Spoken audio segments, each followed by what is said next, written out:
In a coastal city where the ocean breeze carried both the dawn call to prayer and the ringing of church bells, two families lived only a few streets apart, yet worlds away from each other in belief.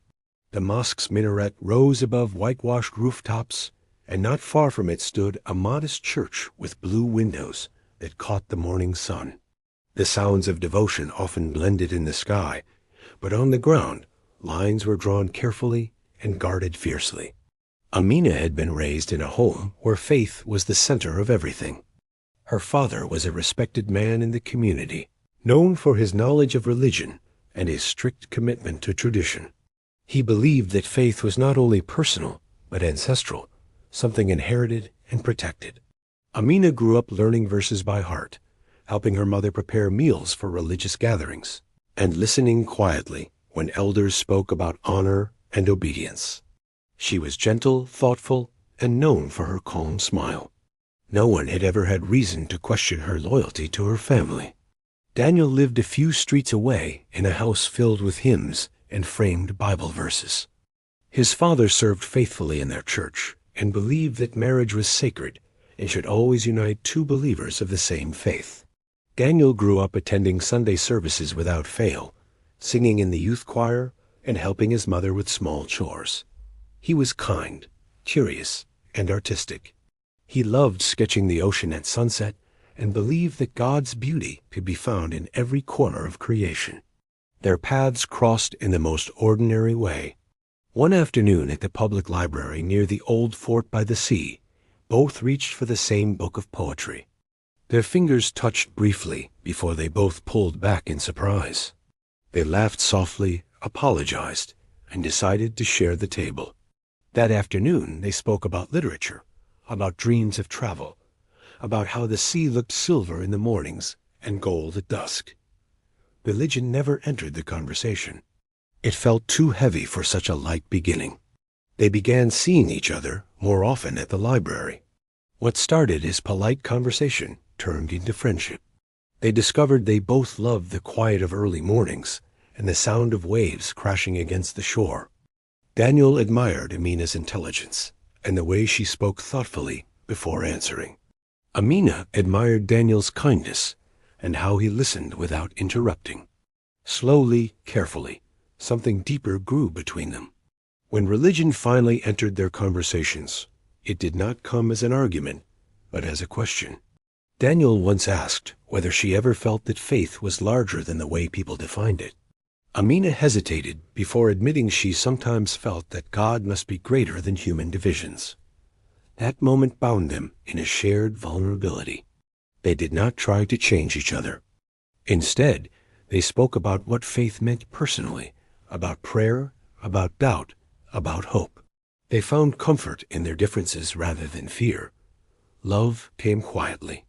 It was in the way Daniel waited until Amina entered the library before sitting down, in the way she saved him a seat near the window, in the way their conversations lingered long after sunset.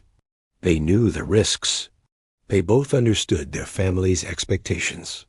But love does not always ask permission before taking root. Their secret did not remain hidden for long.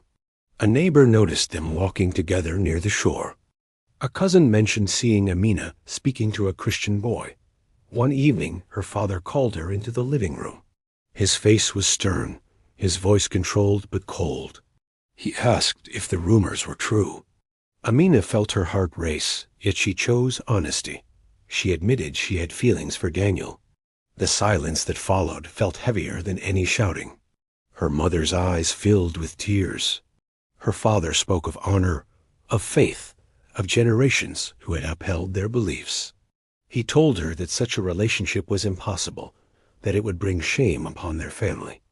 Amina tried to explain that love was not betrayal, that she had not abandoned her faith. But her words seemed to fall against a wall built long before she was born. In Daniel's home, a similar storm unfolded. His father confronted him after hearing whispers from church members. He demanded to know if it was true. Daniel admitted it was. His father spoke of spiritual danger, of unequal bonds, of the risk to Daniel's future and salvation. He insisted that Daniel end their relationship immediately. Daniel tried to argue that love did not erase belief, but his father saw only defiance. Phones were taken away. Schedules were changed. Amina was withdrawn from certain classes and kept close to home. Daniel was given extra responsibilities at his uncle's shop to keep him occupied. Their movements were watched carefully.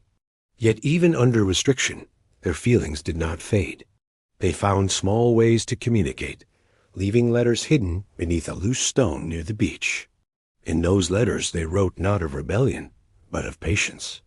They believed that if they waited long enough, their families might soften. Instead, pressure intensified. Amina's father arranged for her to meet a suitor from a respected Muslim family. He was educated, stable, and approved by the community. Amina felt trapped. She refused politely at first, then firmly. Her refusal shocked her family. Her father, feeling his authority threatened, decided she needed distance from the situation. He arranged for her to stay with relatives in another town, far from Daniel and the familiar coastline. The day she left, she managed to slip one final letter into their hiding place, telling Daniel she was being sent away and did not know when she would return. When Daniel found the letter, panic surged through him. He went to her house, but the gate was locked. A neighbor confirmed she had left at dawn. In her relative's home, Amina felt isolated. She was monitored closely, her communication limited. Proposals continued to arrive, and she continued to refuse. The emotional strain began to take a toll. She struggled to eat. Sleep became restless. She missed not only Daniel, but the sense of understanding they shared. Loneliness wrapped around her like a heavy cloak. Daniel, back in the city, searched for ways to reach her. He wrote letters that went unanswered. He tried to gather information quietly, but her family had moved her again to avoid contact. The uncertainty gnawed at him. He continued attending church, but his prayers felt heavy with unanswered longing. He did not blame God. He simply did not understand why love required so much suffering. Months passed. Amina's health began to decline noticeably.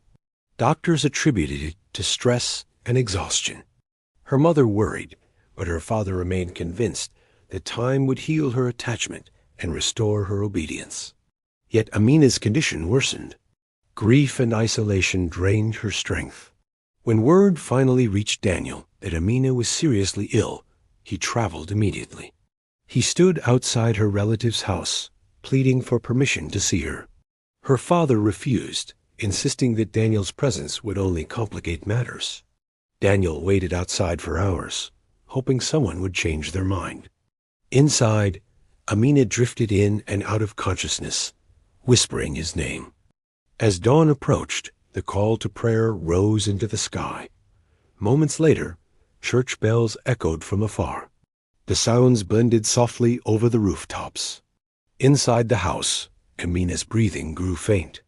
Surrounded by family yet separated from the one person she longed to see, she passed away quietly. When the news reached Daniel, something within him seemed to collapse.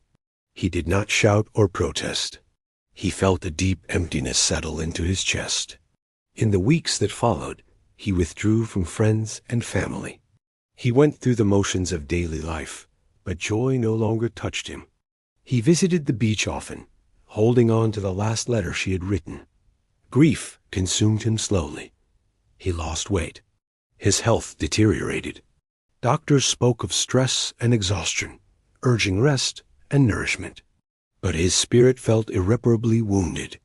One evening, sitting by the sea where they once shared laughter and letters, Daniel felt a sharp pain in his chest.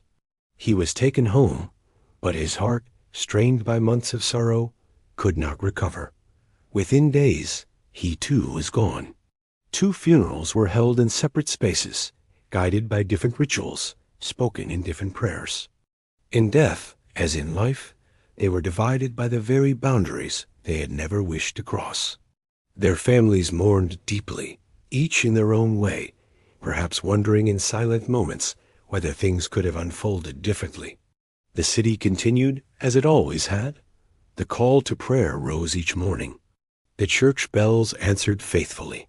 Life moved forward, as it always does. Yet for those who remembered Amina and Daniel, their story lingered like a quiet question in the sea air, a reminder of how love can grow between differences, and how fear of losing tradition can sometimes cost more than anyone intended.